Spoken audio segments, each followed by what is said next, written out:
जीवन में तू ना वो जीवन नहीं। पहला राजा 17 अध्याय का पहला वचन। और तिशबी एलिया जो गिलात के परदेशियों में से था, उसने आहाज से कहा, इस्राएल का परमेश्वर यहोवा जिसके सन्मुख में उपस्थित रहता हूँ, उसके जीवन की शपथ इन वर्षों में मेरे बिना कहे न तो मैं बरसेगा और न ओस पड़ेगी।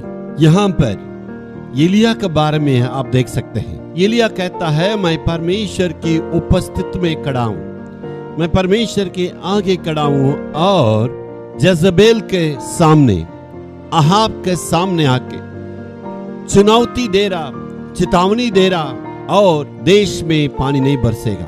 इसका कारण था अहाब का पत्नी यज़बेल, वो परमेश्वर से दूर रहने वाली थी, अन्य जाति थी और सारे लोगों को मूर्ति पूजा में गुलाम के रूप में रखी थी।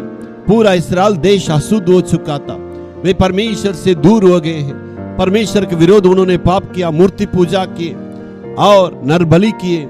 इस प्रकार देश अशुद्ध हो चुका है, लोग परमेश्वर से दूर हो गए हैं। उस वक्त आके कहता है, मैं परमेश्वर के सन्मुख से कहता हूं, मेरे कहे बिना पानी नहीं आएगा। जी हाँ, उस एलिया जैसे कहा था वैसे उस देश में पानी नहीं हुआ, कटनी नहीं हुआ, देश अकाल में आ गया, देश कंगाल में हो गया, देश जो है बहुत ही दयनीय स्थिति में आ गया है। और आपको मालूम है, आगाब इतना कठोर व्यक्ति है, जज़बेल इतना दुष्ट है, सारे लोगों को मुआ सकती है, मारने वाली थी, इतने परमेश्वर के लोगों को विरोध में रहने वाली है।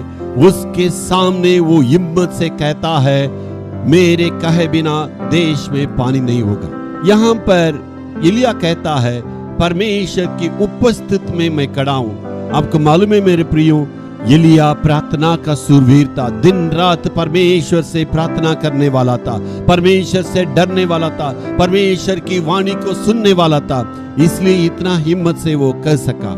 जी हाँ मेरे प्यारों, आप और हम परमेश्वर के सन्मुख में और प्रार्थना में आगे बढ़ने की आवश्यकता, हमारे जीवन में प्रार्थना में और आगे बढ़ना है। यदि आप किसी व्यक्ति को मिलने जाते हैं, कितने बड़े ऑफिसर भी क्यों ना हो, कितना बड़ा ऊंचा पद में रहने वाले भी क्यों ना हो, लेकिन परमेश्वर के सन्मुख में आप प्रार्थना करके आगे बढ़ेंगे तो वो सारी बातों को, प्रभु सारी रुकावट को दूर करेंगे, सारे लोग आपकी बातों को मानेंगे। परमेश्वर आपके लिए असंभव को संभव करेगा।